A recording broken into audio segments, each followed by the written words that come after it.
في هذا الوقت في القرن 21 قرن الحرية قرن القانون قرن الديمقراطية التي نتمنى فيها الأمة. Bahkan kalau kita lihat cara Zionis ini untuk Masjidil Aqsa itu tidak masuk di akal kita, tidak sesuai dengan undang-undang kebebasan.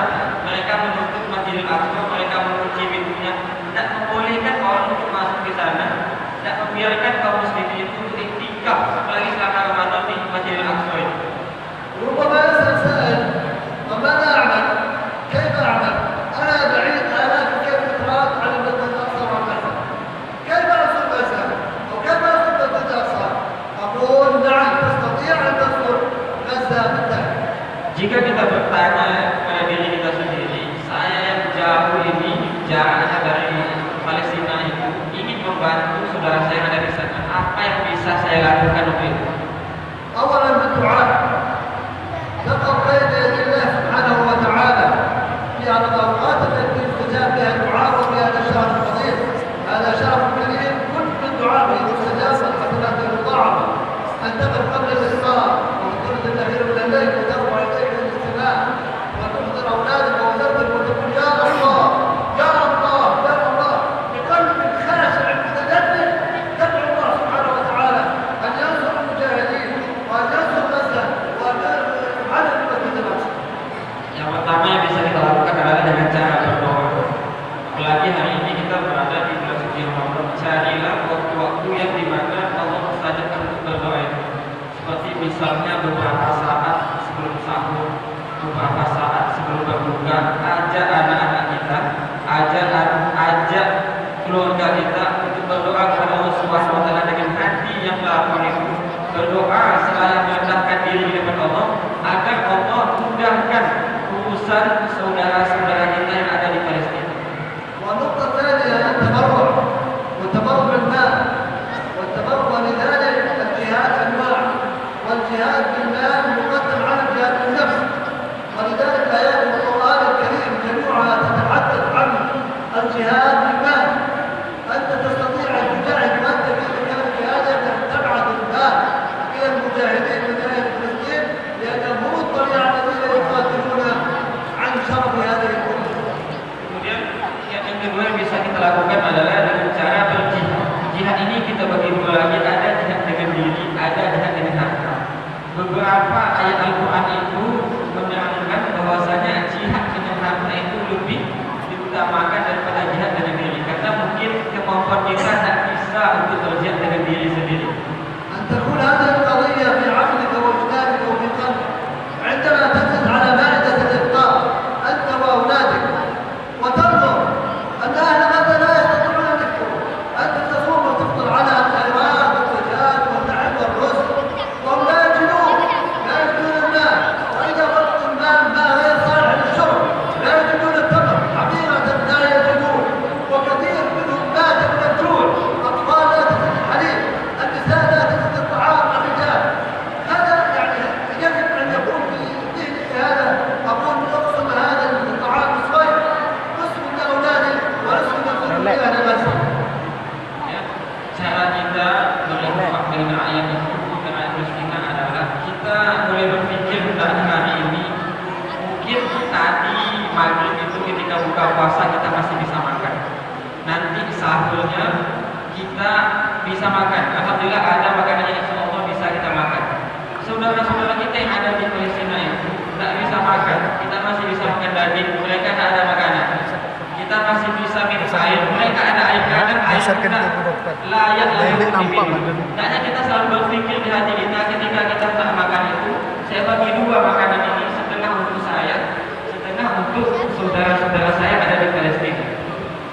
والنقطة الأخيرة أنت على ثقة من الأسلوب الإسلام ولا يدرك من قبل، يجب أن يكون لك دور ونقول بصمة في هذا الإسلام أن تدخل إلى مواقع التواصل الاجتماعي السوشيال ميديا والاستغرام والفيسبوك وكل هذه الإعلام يغير العقول، أن يكون لك دور وأن تدخل إلى هذه المواقع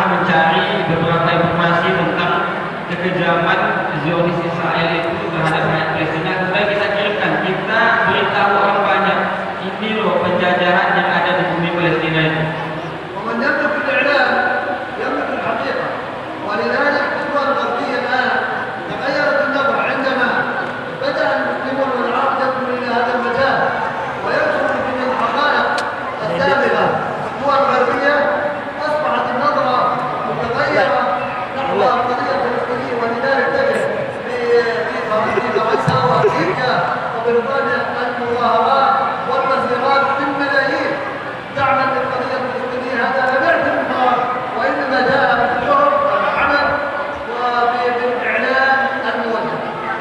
Jadi hari ini sisi positifnya mencari tahu informasi tentang Palestina itu, sisi positifnya adalah mampu merubah pola pikir negeri-negeri Barat itu. Nah, sedikit hari ini penduduk Amerika, Prancis, Inggris itu sudah mulai merubah pola pikirnya. Mereka sudah tahu tentang kejadian yang ada di Gaza itu. Mereka mulai berpikir ini bukan hanya sekedar perang agama, bukan. Ini lebih kepada kemanusiaan. Bahwasanya penjajahan itu tidak bisa dibiarkan begitu saja.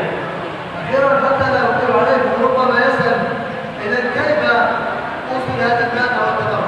أقول هناك من المؤسسات الخيرية الكثيرة التي توصل المال إلى أهله وإلى غزة وإلى فلسطين، مثل منظمة كذا البيت يقول جزاه الله خيرا، يقول الشعب الإندونيسي والحكومة الإندونيسية بارك الله فيكم وجزاهم الله خير، حيث أن الشعب الإندونيسي والحكومة هي طليعة دعم الشعب الفلسطيني والدفاع عن المظلومين. Kemudian kalau kita bertanya lagi bagaimana cara saya untuk menyumbangkan harta saya. Hari ini kata beliau lanjutnya sudah banyak yayasan-yayasan yang bergerak di bidang kemanusiaan itu, salah satunya adalah KNP. Beliau mengucapkan terima kasih kepada kita rakyat Indonesia yang selalu ikut andil dalam membantu meringankan beban saudara yang ada di Palestina. وهناك مستشفى في غزة اسمه المستشفى الأندونيسي تقوم عليه الحكومة الأندونيسية بالمال ورعايته.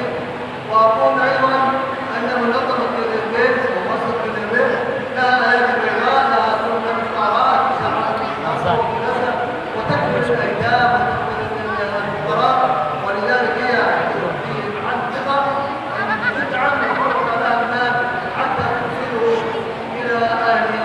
أقول في النهاية الدعم ثم الدعم ثم الدعم، التبرع ثم التبرع ثم التبرع، وهو واجب وليس بنفس. وفق الله عليكم. Akan beliau melanjutkan bahwa beliau mengucapkan terima kasih di Gaza itu sudah ada rumah sakit Indonesia yang bisa dirasakan manfaatnya oleh penduduk Gaza itu ketika sakit bisa diobati. Juga ada beberapa yayasan yang memberi makan kaum miskin. Lagi KNP juga melakukan donasi itu pakai buka puasa dan segala macam. Kemudian sebagai kalimat penutup beliau menyampaikan setidaknya kita harus melawan penjajahan ini dengan cara membenci penjajahan itu sendiri. Ini selaras dengan hadis Nabi. Nabi kata Nabi mungkaran fayu'idhu biyadi. Ketika akan melihat kemungkaran kata Nabi itu, maka ubahlah dengan tangan, dengan kekuasaan. Hari ini Pak kita tak punya kuasa, kita bukan pemimpin dunia. Kemudian kata Nabi lanjutnya, jika tak mampu ubahlah dengan lisan. Cara kita memberitahu orang lain tentang kekejaman Palestina ini. Misalnya kita ini seorang dai, kita angkat tema-tema tentang Gaza itu, bagaimana kejamnya Zionis terhadap rakyat Gaza itu. Kemudian kata Nabi, jika tak sanggup maka dengan hati. Dengan hati ini bagaimana caranya? Yaitu kita membenci penjajahan yang ada di rakyat Gaza itu. Syukron, wajazakumullahu khairan.